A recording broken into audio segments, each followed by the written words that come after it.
अभिनंदन और बधाई देती हूँ, शुभकामनाएं करती हूँ।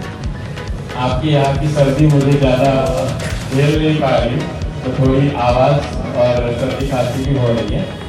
लेकिन सबसे पहले गणतंत्र दिवस के दिन हमारे काशी क्षेत्र में फुलपुर गांव में ये जो कदम उठाया गया है, एक किन्नर के हाथ से ध्वजारोहण करने का, ये कदम काबिले तारीफ है।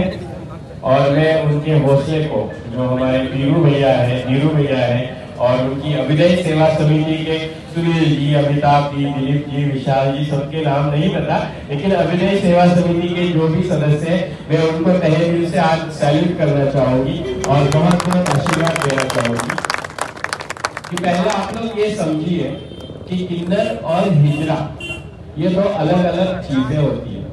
आप जब तक इसे समझोगे नहीं, तब तक आप देवताओं की तरह हमें देखोगे नहीं।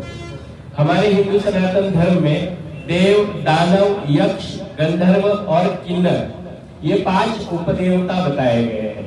हमारे धर्मशास्त्र ये कहता है कि देव, दानव, यक्ष, गंधर्व, किन्नर, साधु, संत, महात्मा, तदनंतर नर नारी। मतलब आपका नंबर बहुत लेट आता है। 5 जो डेमिगॉड्स है, उपदेवता है, उपदेवताओं में किन्नरों को स्थान दिया गया है और शिव के प्रमुख गणों में किन्नरों का स्थान रहा है। हिंदू सनातन धर्म अनादिकाल से किन्नरों को मानता रहा है, अभी मान रहा है और मानता रहेगा। यही दिखाने के लिए अंतर्राष्ट्रीय किन्नर अखाड़ा की स्थापना हुई। और मैं महामंडलेश्वर पद की गरिमा रखते हुए ये चीज बोलना चाहूंगी कि आप लोग पहले हमें समझिए। अगर आप हमारे पास नहीं आओगे, हमसे 4 मीठी बातें नहीं करोगे, तो आप ये नहीं समझ पाओगे कि हम भी आपकी तरह इंसान हैं। हमने भी आप ही की तरह एक माँ की कोख से जन्म लिया है। मैं महाराष्ट्र में ये चीजें बहुत देखती आई हूँ। मैंने महाराष्ट्र में शायद मेरे हाथ से ये 10वां या 11वां ध्वजारोहण होगा, 15 अगस्त और 26 जनवरी मिला के, कि मैं यूपी में फर्स्ट टाइम कर रही हूँ। और प्रयागराज 2025 का ये महाकुंभ है जो अनोखा है, इस धरती पे आई हूँ। और वीरू भैया की वजह से मुझे यहाँ पर आप सभी लोगों के सामने आने का मौका मिला है कि उपदेवताओं में स्थान है। लेकिन कुछ आक्रांताओं ने क्या किया था कि किन्नर समाज को जो है हिंदू सनातन से दूर कर दिया था। और ये समझने की बात है, आप सब अगर ये लोग आप आज के गणतंत्र दिवस पर समझोगे, गणतंत्र दिवस का मतलब होता है कि आज से प्रजा की सत्ता शुरू हुई थी। और मुझे लगता है कि जब तक मैं आप लोगों की इन प्रजा की दिल पे सत्ता ना करूंगी, तब तक किन्नरों का जो उपदेवता का स्थान है वो हमें वापस नहीं मिलेगा। और आक्रांताओं ने क्या किया, हम लोगों को दूर कर दिया सनातन धर्म से। और वापस कुछ साल पहले हमारे आचार्य महामंडलेश्वर डॉक्टर लक्ष्मी नारायण त्रिपाठी जी, जो मेरे गुरुवर है, जो आज किन्नर अखाड़ा की प्रमुख है, उन्होंने सभी किन्नरों को जो हिंदू सनातन धर्म से दूर थे, उनको पुनः हिंदू धर्म में वापस लाया, उनका गठन किया और उन सभी को उन्होंने अंतर्राष्ट्रीय किन्नर अखाड़ा में दीक्षित किया और अलग अलग पदों पे विराजित किया, उनकी शिक्षा के अनुसार, ज्ञान के अनुसार।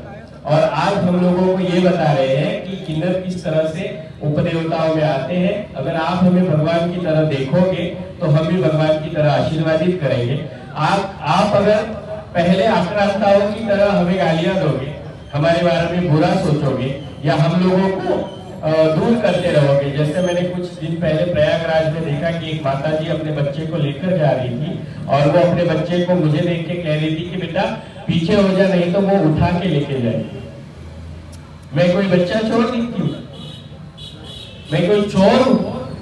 आई एम एजुकेटेड, मैं MA BA पढ़ी हूँ, मैं शिक्षक रह चुकी हूँ और आज मैं धर्म का प्रचार और प्रसार करने के लिए स्वयं का पिंडदान करके महामंडलेश्वर पद पे हूँ। और मेरा ये कर्तव्य बनता है कि मैं आप लोगों को ये चीजें बताऊं कि कुछ संस्कार हमारे पुरखों ने आप लोगों में डाले थे कि किन्नर बुरा होता है, अभिशाप देता है, किन्नर के पास जाने से पाप लगता है, किन्नर बुरे लोग होते हैं, बच्चों को उठा के लेके जाते हैं, वो तालियां बजाते हैं, वो गंदा बोलते हैं, वो शराब पीते हैं। ये सब आप लोगों के दिमागों में बैठी हुई जो चीजें हैं, इसको आपको बाहर निकालना जरूरी है।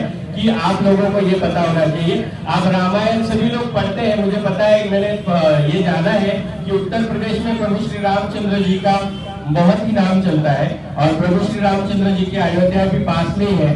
और प्रभु श्री रामचंद्र जी ने ही जब वनवास से लौटे थे तब किन्नरों को आशीर्वादित किया था और ये वरदान दिया था कि आने वाले दिनों में किन्नर मंगलमुखी बन जाएंगे, और आप जो भी वरदान दोगे, आप किसी को अपने मंगल मुख से कोई भी चीज मिले ये बोल दोगे तो उनका मनोवांछित पूरा हो जाएगा।